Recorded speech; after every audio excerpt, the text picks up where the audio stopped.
de la UNAM. En esta ocasión abordaremos un tema crucial para el presente y futuro de nuestras profesiones. Ese tema es derechos digitales, acceso a la salud e inteligencia artificial. Nos encontramos en un momento histórico en el que la expansión de tecnologías digitales y sistemas basados en inteligencia artificial están transformando profundamente la manera en que prevenimos, diagnosticamos, tratamos y acompañamos a las personas en sus procesos de salud y enfermedad. Sin embargo, esta transformación no puede analizarse únicamente desde la eficiencia o la innovación tecnológica. Debe examinarse desde un enfoque de derechos. ¿Quién tiene acceso real a estas herramientas? ¿Cómo podemos proteger la privacidad, la autonomía y la dignidad de las personas? ¿De qué manera prevenimos sesgos algorítmicos que puedan profundizar inequidades ya existentes? Esta sesión profundizará en el marco conceptual y normativo de los derechos digitales en salud, analizando su vínculo con el derecho a la protección de datos personales, la confidencialidad de la información clínica, el consentimiento informado en entornos digitales y la gobernanza ética de la inteligencia artificial. Revisaremos cómo los sistemas algorítmicos influyen en la asignación de recursos, en los procesos diagnósticos y en la estratificación de riesgos, así como los desafíos relacionados con la transparencia, la explicabilidad y la rendición de cuentas. Asimismo, reflexionaremos sobre la brecha digital, los determinantes tecnológicos del acceso a la salud y la necesidad de desarrollar competencias digitales críticas en el personal sanitario para garantizar una implementación responsable, segura y centrada en las personas. Porque todos y todas somos corresponsables de construir una salud digital ética, inclusiva y socialmente justa. Sean nuevamente bienvenidos y bienvenidas.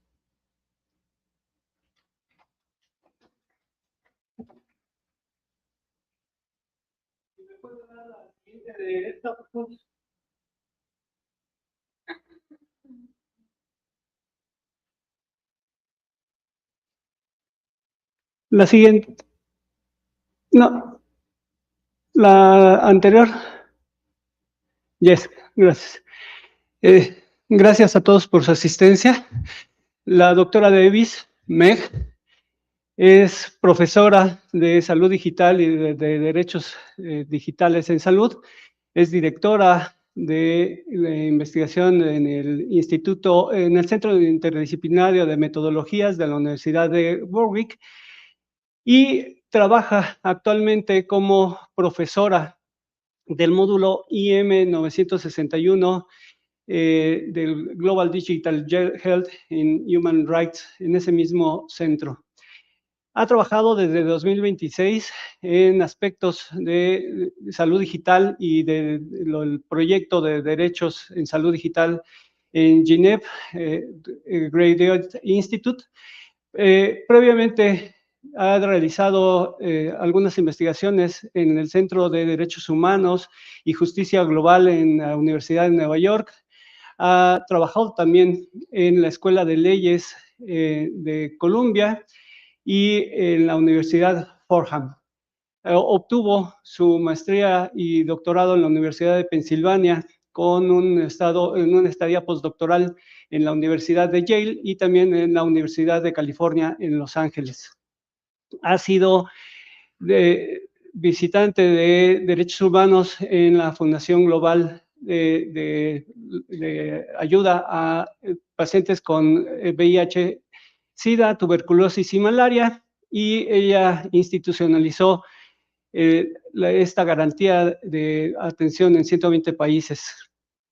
Además, se ha publicado en diferentes medios, es autora de la publicación Políticas y Data en Salud Global, y además ha hecho publicaciones en el British Medical Journal acerca de los derechos humanos en salud digital.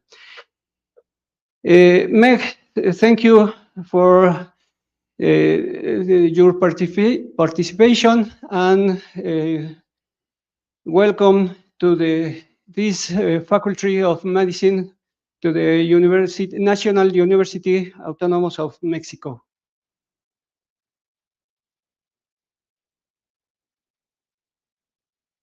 Adelante.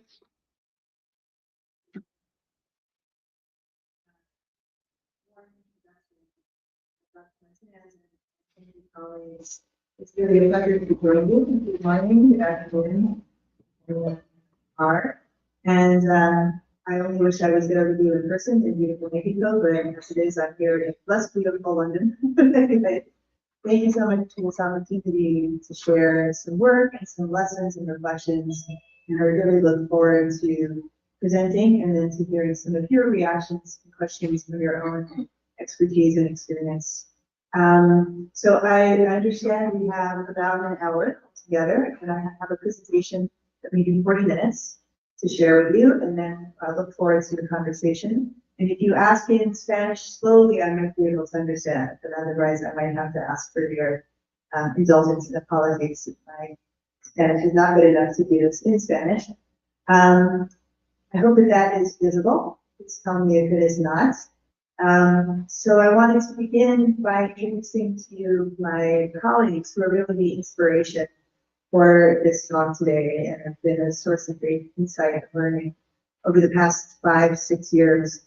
And this is the Digital Health and Rights Project. We are an international consortium of human rights groups, universities, networks of people living with HIV activists, and scholars working together in Bangladesh, Colombia, Ghana, Kenya, and Vietnam, not yet Mexico, but you never know what the future holds.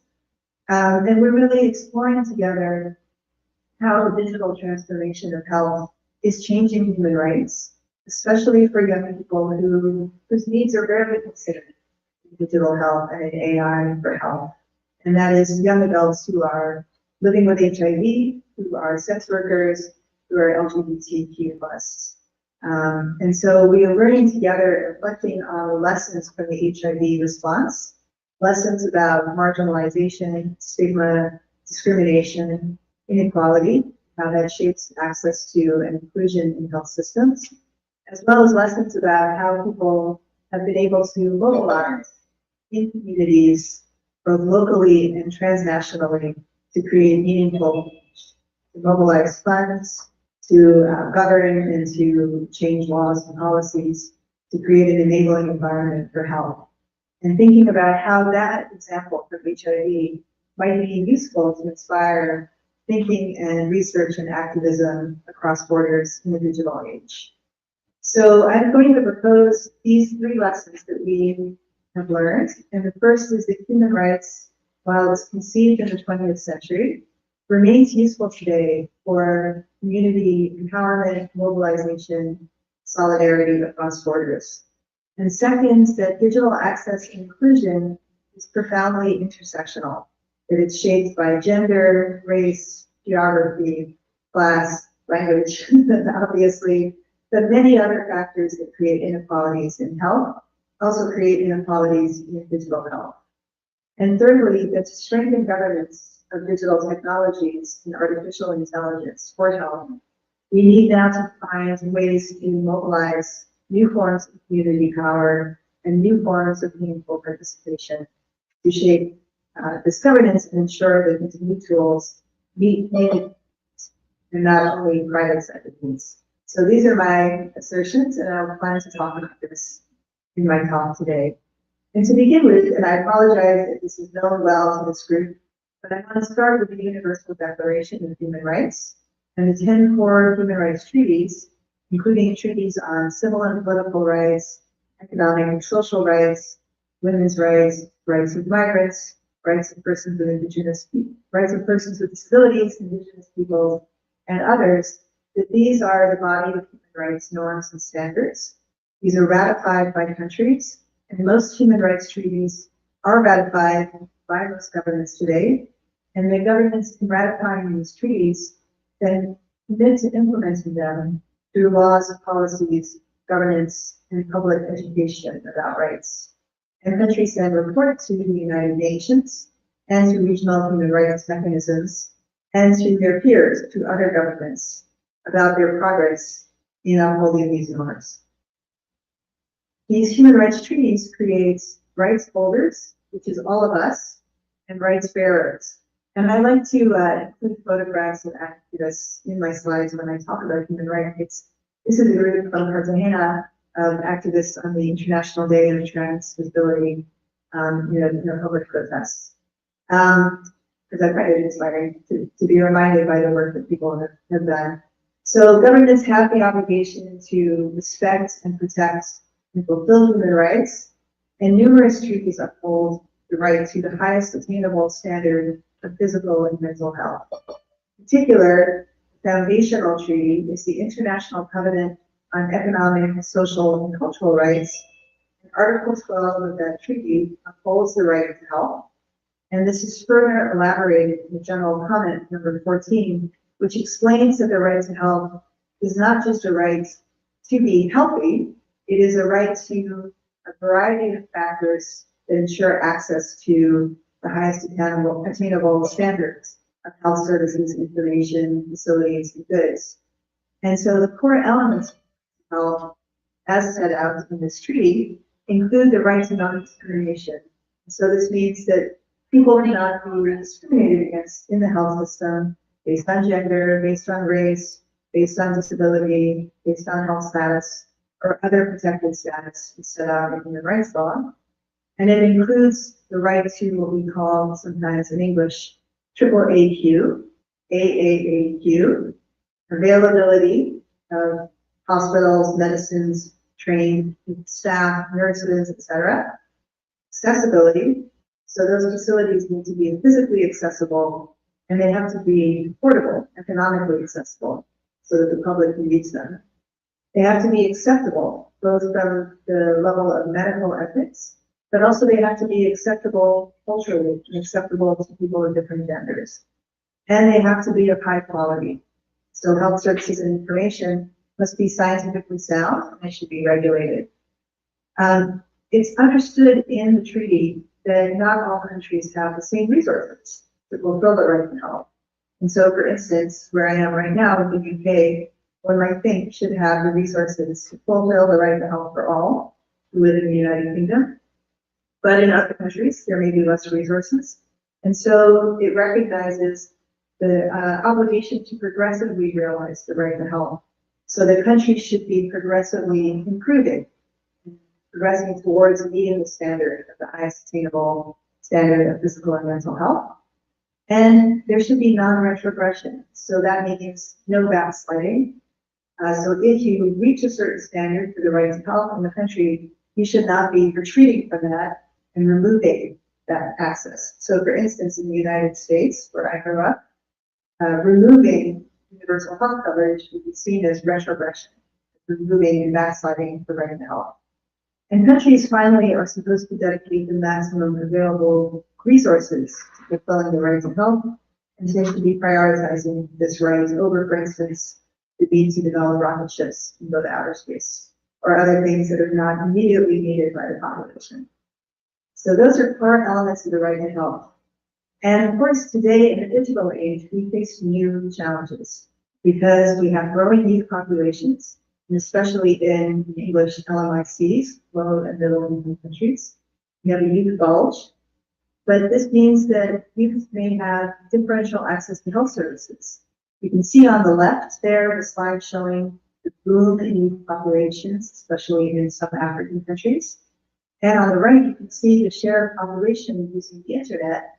And if you look at Africa, you can see that is the lightest blue. That is the region with the least access to internet. So while there are many more young people who might be expected to be going online, looking for information, accessing telemedicine, looking up their prescriptions, etc., but they may not have access to the internet. And especially in rural regions, especially young women, especially people in poorer socioeconomic settings would have less access to the internet and thus less access to online health services. So while we're all very excited about the potential of digital technologies and AI for health, that potential is not reaching everyone. And I'm sure that when we have youth, be able to share examples also from your experience in communities of people you know who do not have complete access. In my case, my mother, who was from New York, actually, not access her online health information and services without technical support from my brother. And so, for many of us, older people, persons with disabilities, people in rural settings, we may be able to identify people we know who have less access to digital health. This was elaborated really beautifully by Dr. Tallinn Motherheng, who is the UN Special Rapporteur on the Right to Health. So that Human Rights Treaty I mentioned, the Covenant on Economic, Social, and Cultural Rights, her mandate as Special Rapporteur is to uphold the right to health set out in that treaty. And so she issues reports and analyses of different health rights issues. And she, in 2023, working with the Digital Health and Rights Project Consortium at that time, developed this report explaining how the right to health applies to digital technologies and AI for health. And she talked about AAAQ, as I just mentioned, availability, so this issue of coverage, Wi-Fi, access to phones, and how this can affect your access to availability of health services, information, and telemedicine. She talked about accessibility and how having services go digital for health might unintentionally exclude older people or persons with disabilities. She talked about acceptability, in particular in the age of AI, when many people are going online to use ChatGPT or other tools to get health information. Is that information acceptable for diverse cultures? Is it fit for purpose for diverse languages? And then quality. If you think about AI and digital technologies, there are many pilots. It's almost like a plague of pilots in many countries with new tools, new approaches, and they're not always very well regulated. So sometimes they are piloted. In particular, there's often a situation with universities and companies in Europe, US, who are piloting new interventions in low and middle income countries, but aren't as regulated by the health authorities in that country. She talked about non-discrimination, including the issue of biases in data, biases in the design of tools for health, and the right to privacy, which is really critical for health data, because we all have the right to privacy, and in particular, privacy violations can be very serious for people who have stigmatized diseases or live in situations where they cannot share their health status with others. So health data must be protected as sensitive data. And she also talked about some of these other aspects of governance, digital technologies and artificial intelligence for health, transparency, accountability, explainability, ensuring that AI for health is open source. Whereas we see the norm increasingly is the expansion of cloud services, based in the US or based in Europe, web services, again, that are under one jurisdiction, US, what some people call data colonialism, the extraction of data, including health data, from low and middle income countries for profit by private actors in high income countries. This is, again, a problem of sovereignty, a problem of transparency, accountability, and privacy in many countries. She also talks about the right to participation. This is one that I want to focus on a bit more in this next part of my talk. So the right to participation in decision-making is fundamental in human rights, and it is encoded in numerous UN norms and standards, and it's grounded in existing human rights standards, norms that are ratified in treaties, including the right to freedom of expression, the right to freedom of association, so the right to form your own organizations, the right to freedom of assembly, the right to gather with others, and the right to the high sustainable standard of health. We know that there are many wonderful examples of patient participation and public participation in development of health technologies and tools and the governance of these tools. And this is an important aspect of human rights upheld in national constitutions and laws. In the role of civil society, it's been very crucial to promote accountability. So we need to continue to uphold that in the increasingly privatized environment we live in the digital age. And in particular, I want to argue that we should be thinking about new ways to involve public, involve patients, involve end users, involve community health workers in research, in governance of digital technologies and AI for health. And this is increasingly important as we see growing widespread populism and issues with public trust in health, in digital health platforms and technologies, as well as cases of data breaches, fraud, function creep, which is when data is gathered for one purpose and used for another purpose, misinformation, disinformation, discrimination, bias, and privacy intrusions.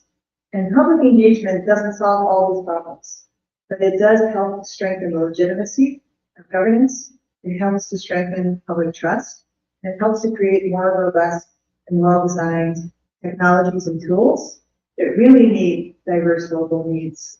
And this is in what in some cases we might consider to be epistemic justice, in which our rights as people who know things, our rights as knowers, are upheld, and our rights as participants in design to ensure that health meeting local needs and is not simply designed to benefit private actors in other countries. So the public approaches to design and governance are crucial, and it's easy to say, and in my own experience, much harder to do meaningfully. So I did want to flag some ways in which we can think about participation. And so for projects, for designing interventions, we can think about public participation as taking place when we develop the requirements, when we develop a sense of what the problem is, what kinds of technologies are needed, when we select indicators and data for a new AI intervention, when we collect data and label it, classify it, in the development of models, training models, evaluating and feeding back on models, in design, auditing of models, once they start to be piloted, and then deciding whether or not to adopt things and bring them to scale. So at each of these different stages, as you see on the left, there is potentially an opportunity there to include the public, to include end users, to include diverse communities, to give feedback on some of these things. Likewise, on the right, you see the policy development circle, sort of classic circle of how we develop policies. And it's a similar process in that it includes the stage of developing problem, gathering data, identifying the issues, mapping out existing policies and seeing where the gaps are, drafting new policies, consultation, and coordination to implement policy. And here again, at every step, there is space to include public, to include patients, and to include diverse communities to ensure that policies are really fit for purpose and actually address diverse needs. And I also wanted to note that this is the problem of new participation in a way that is meaningful is a problem that's been around for many generations. And Arnstein, in 1969, created this beautiful ladder, some of us may have seen before, to show that, participation can happen at many levels. So there can be a one-off consultation where people come in, are briefed on the problem, give their ideas, leave. It could be at the level of just informing people about a decision that's already made, but it could be at the top, citizen control, where people not only give input, but get feedback, have voting power, and have equal power to decide if the policy is going to be implemented, or if the AI technologies can be used. So the public could come in at many different stages in this process. And it's important to think about how to create structure for community power that allows people to participate in a way that is meaningful for them and is not just tokenism. It's not just them giving a thumbs up to a policy that was already decided by elites. So somewhere in between a process that they completely control and a process that elites completely control, there is a big range of possibilities for what could be participation.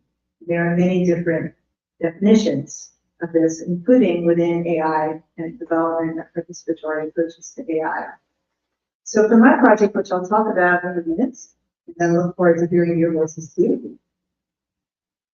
So in our project, the Digital Health and Rights Project, As I mentioned, we have been very much inspired by and instructed by the experience of people living with HIV in key populations in the HIV response. And this goes back to 1983, when a group of people living with HIV gathered in Denver, Colorado, to demand a right to participate in decisions that affect their lives, and to say, we don't want to be called patients, we don't want to be called victims, we want to be called persons living with HIV. And 40 years later, that initial movement has grown to a massive global movement, now significantly affected by Trump and other funding cuts, but nonetheless, still a very powerful movement, with people from affected communities participating in governance and decision-making at many levels in many different countries. And they have different publications, some of which are listed here. One is Y Plus Global, where young people living with HIV describe how they want to participate. How do they consider they should be consulted and engaged in decision-making about the HIV response? Stop AIDS, which is a UK-based network, consulted with networks in other countries, developed a set of principles for meaningful involvement of communities in civil society health governance that talked about some of the things they think are crucial to include. One of those things is including structures to make it sustainable, so that it's not just a one-off consultation.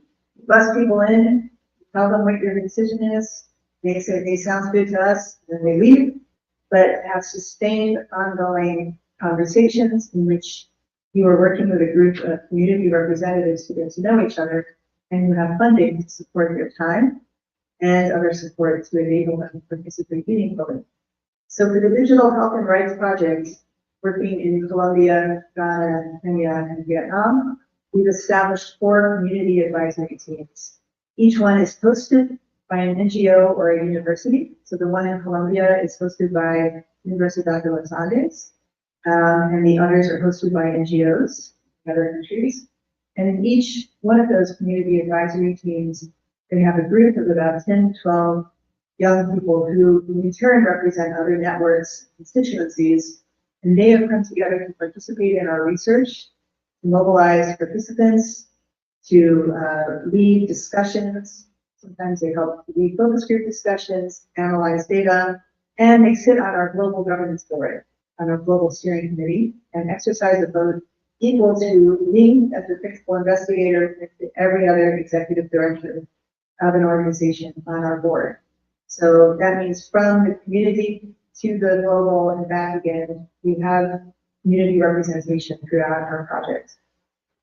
This report here is the most recent report, which you can see, and this is from the Digital Health and Rights Project, based on engagement with 300 young adults from those 4 countries I just mentioned. It was participatory action research, in which study participants co-produced the research, analyzed the data with us, and then they are leading the advocacy in many different countries and globally, engaging with UN agencies and funders.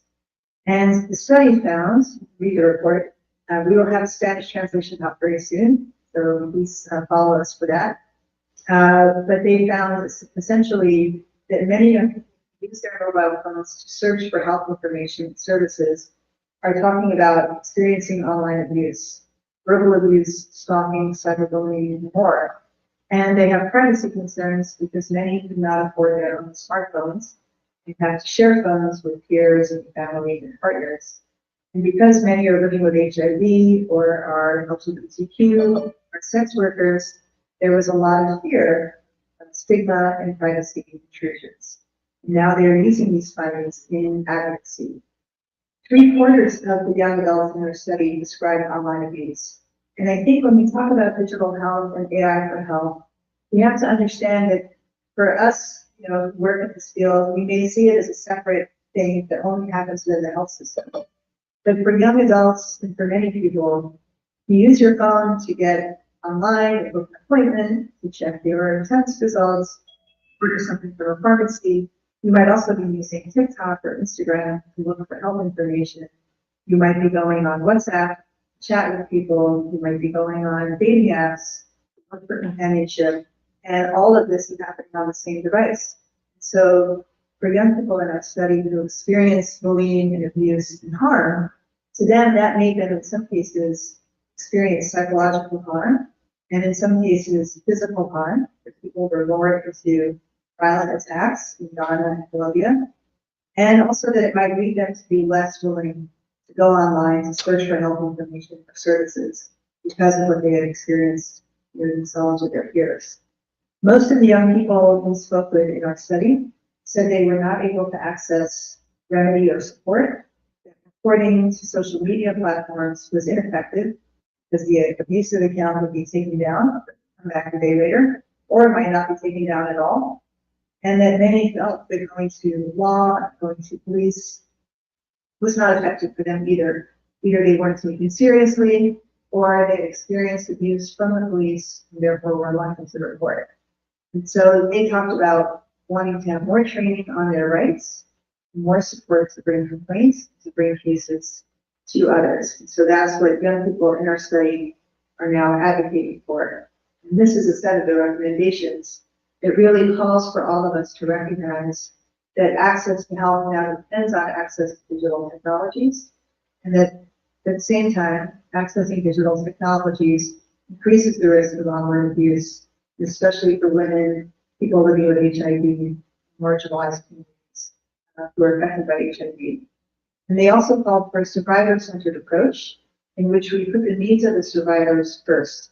We think about their needs for confidentiality and privacy, their needs to make decisions, their needs for access to health and psychological services, needs for access to justice. So this is, moving towards conclusion, I wanted to share a little bit of what we've learned about participation in our project. And you can see here some of our young colleagues in Ghana who've been extremely active on the projects. We have found that it's very important to have a national NGO or a national university that hosts this community advisory team, that they then have a broader network of communities who are then able to advise and participate in the project. That we found that civil society and participants need a lot of time when they want to participate in our study, that they need time to be briefed, to debrief, they need time to make it sustainable, we need time for interpreters because we're working in many languages. We found it's very important to include not just civil society, but peer-led networks, so that we're not just working with HIV NGOs that provide services, but also HIV NGOs that are led by people living with HIV. And the young people in our project need to select their own representatives. Not be me saying, I like this guy, he says good things, let's put him on the steering committee. It needs to be the young people themselves, because their representatives should be accountable to the young people, ultimately to their community.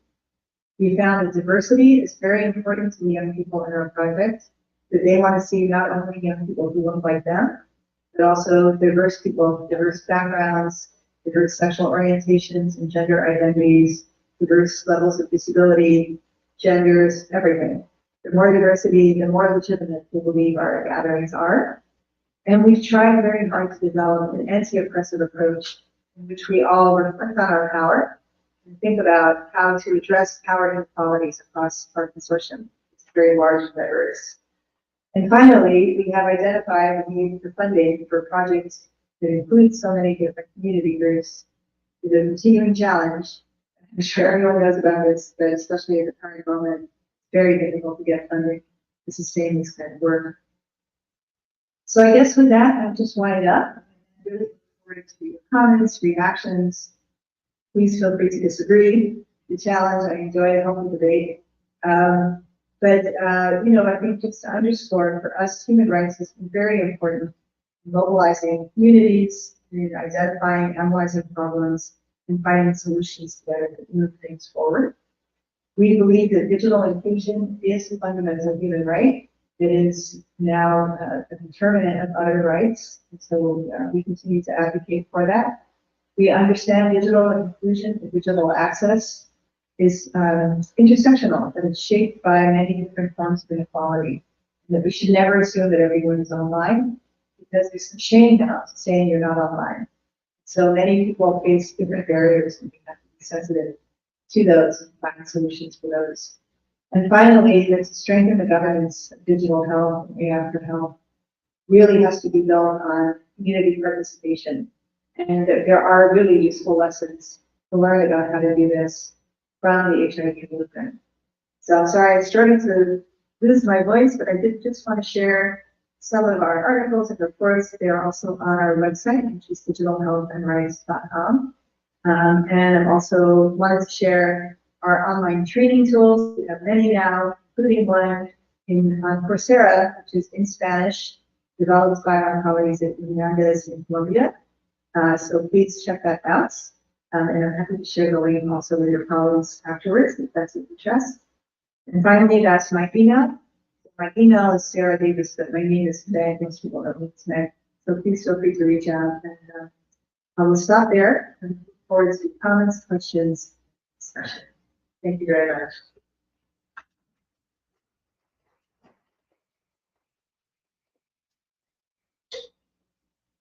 Thank you, Meg. I appreciate your participation. I have two questions, three questions. ¿Nos prestan el micrófono, por favor? O ven, pásate para que te vean. Sí. In Mexico, the Congress in past January modified the law to include digital health.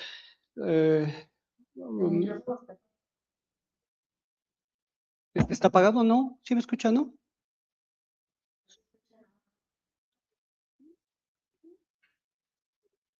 ¿Ahí sí me escuchan? Ahí sí. Gracias.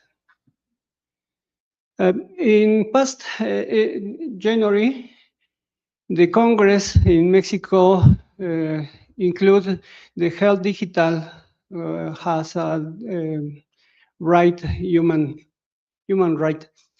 In your experience, how many time we need to implant totally this human right?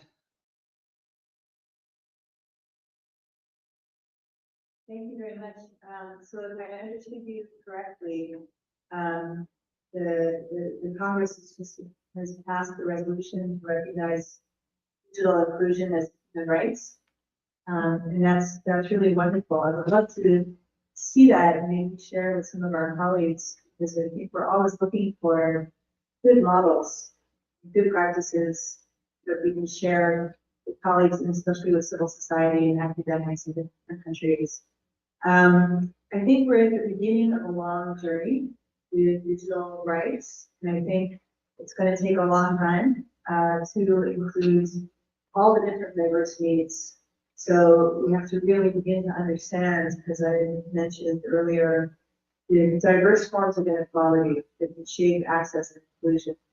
And so one thing we have looked at in my project is the digital health strategies that different countries have drafted, working with the World Health Organization, and how those digital health strategies address human rights, address gender, address things like privacy, and most of them don't.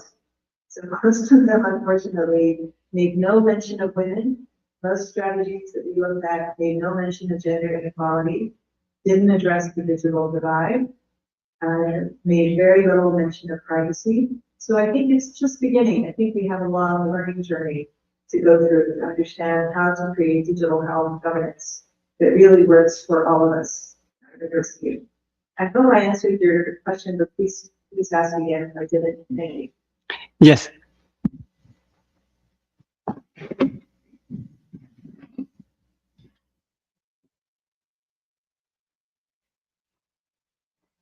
Hi, morning. First of all, I want to thank you for your absolutely brilliant presentation about digital health. I just have a couple questions I want to address to you, Professor Davis.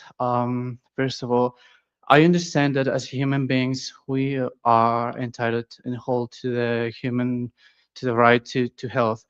But unfortunately, here in Mexico, there are some regions that they can afford to have like Wi-Fi or digital devices. So my first question is, how can we help in those who are in this branch, and how can we help them to be participate in this transformation of the health? Because I believe that as I said, like we all as human beings, we have the right to the health, but how can we help them to be participate in the health of digital health? That's my first question. And well, I want to ask, I want to ask and make, I want to make another question, but if there's no time, I just want to say that. Well, my second question is about um, what you said about the strategies of the World Health Organization that you just said.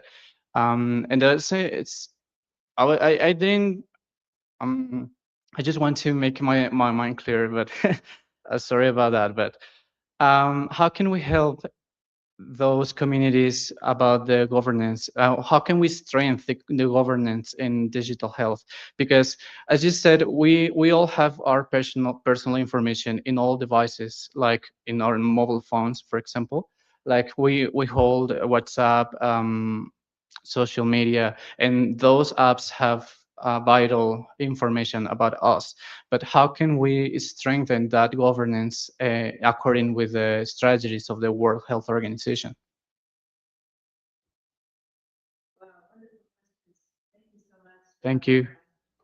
Yeah, I think the first question on how to help people in regions with Wi-Fi, I think there's already a lot of great creativity and ingenuity happening in those regions. I know that there are people in Mexico trying to create like their own cell phone towers and the cell phone access.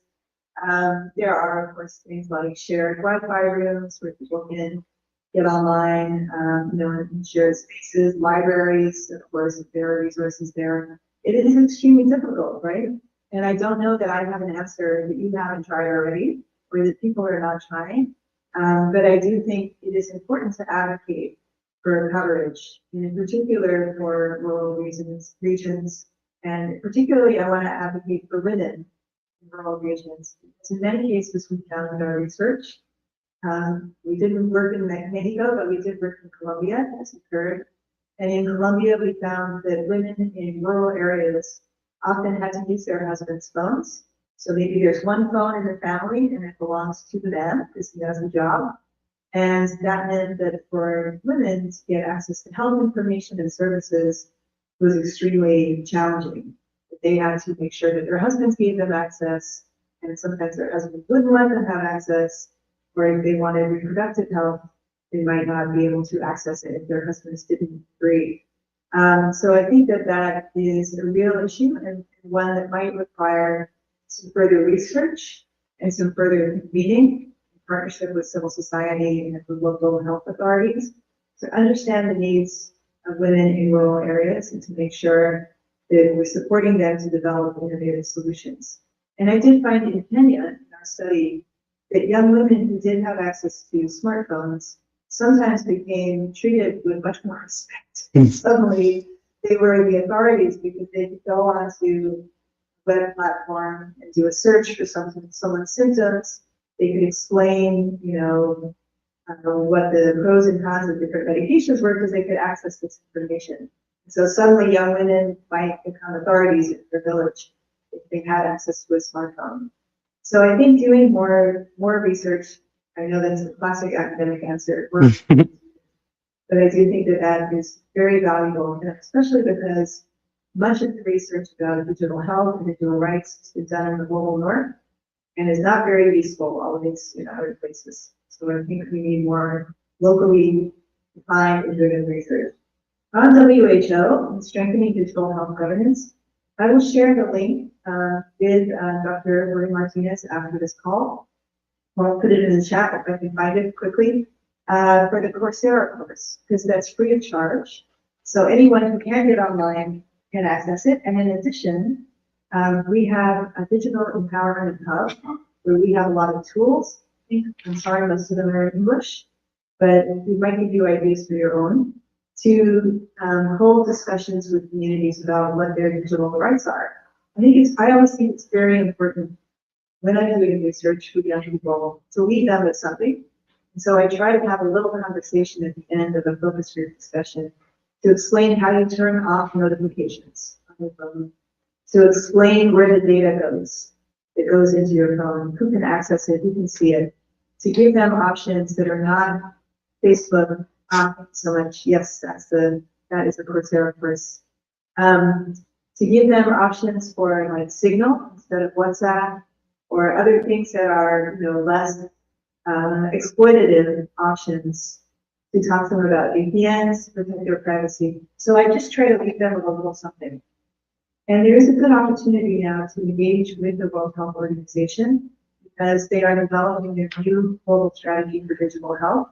So this is a very good time to write to them, to hold consultations, to submit articles, to inform their literature reviews, make recommendations, to ensure that the global digital health strategy reflects the needs of people in Mexico and in other countries as well. Let me stop there in case there are other questions, and also I want to see if I can find the Coursera course link. And I see questions coming in the chat as well. Yes, thank you. Back to you. Thank you. Yes, we need alfabetización, learning in digital health, all with patients and physicians. Thank you.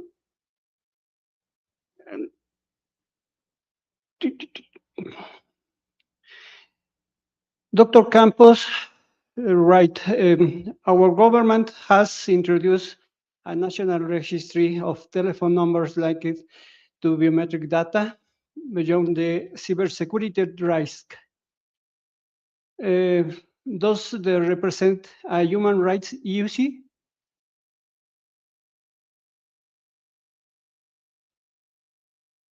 That is very interesting. The National Registry of Telephone Numbers linked to biometric data. I would think that's quite a risk. Yeah. I would certainly, I'm very anti-biometrics personally. So I personally try to avoid it whenever I can. It's difficult. But I do personally think that would be quite troubling. Yeah, certainly cybersecurity risks. And also I would think potentially infringement of the right of privacy. But of course, you have many great human rights scholars in Mexico, which I'm sure are working on this right now. But certainly I would find that quite concerning. Yes. And I wonder why that would even be necessary. So this is an important aspect of human rights standards, is to think about what is the minimal intrusion, the minimal infringement of human rights that is necessary for a legitimate government purpose.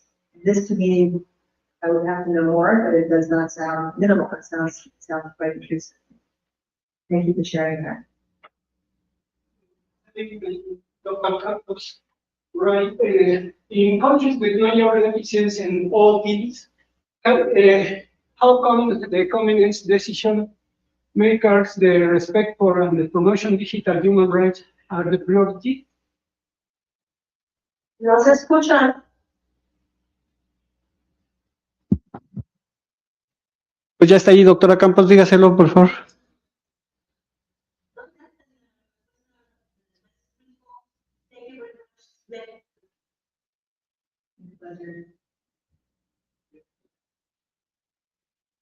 Que no se escuchaba.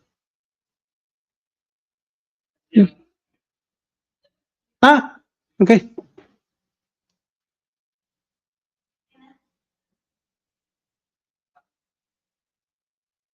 Vente para acá. I have another question. Give me a second.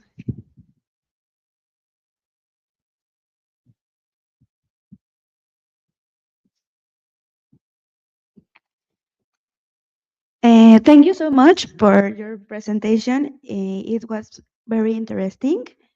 I am glad to see that digital health is being viewed from a gender and diversity perspective in other regions. So my question is, what strategies do you think we can use from our position as a medical students to make a significant change in digital health with a gender and diversity perspective? Wow, wonderful question. Yeah, I would be interested in what we could do as medical students, because I think it depends very much whether you go into governance roles or whether you are thinking more in the future as a practitioner. But certainly, I think for students, to raise these concerns, to have these conversations, just in your capacity as students, is very important. I don't know if you all are members of IFMSA, the International Federation of Students Association. So they actually have done quite a bit of work on this issue. They're engaging with WHO on these issues around digital health governance. And I think would probably really benefit from some input from students in Mexico based on your experience and your insights. And just this issue about telephone numbers and biometrics would be very interesting to raise. So I would definitely encourage you to participate in these conversations through NGOs and through associations during your time as students, but also then to think about future as practitioners. What are things you can do to try to ensure human rights of diverse communities are respected in your work? And then maybe if you move up and become the heads of hospitals or public health senior officials, how then do you support policymaking that really meets diverse needs? So that's a bit of a general answer, but I hope it's a bit useful. But yeah, I'll definitely check out IFMSA and also Youth Stop AIDS. It's another network that has been working on these issues quite a bit as well. And Young Experts Tech for Health is another group that I would suggest taking a look at. So there are quite a few groups of young students and doctors and practitioners working on these issues. Thanks. Thank you.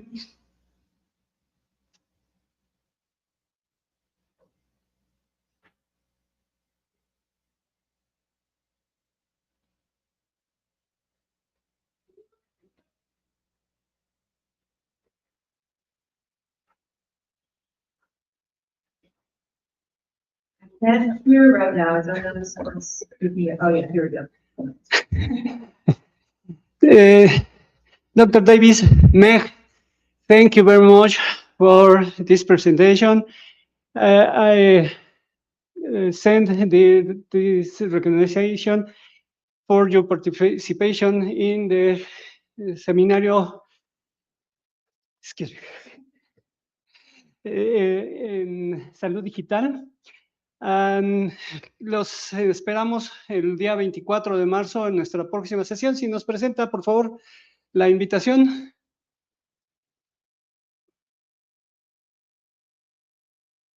Cartel tamaño carta es la última. Esa, gracias. La previa, todavía para arriba otra. Nuestra próxima reunión es la transferencia de conocimiento para que la sociedad vea todo lo que estamos investigando. Meg, thank you very much. Thank you. It's been such a pleasure. I hope we get to meet you in person one day. Wishing you all the best with your studies and research. Thank you so much for the time. Certificate. Thank you. Bye. Gracias por su asistencia.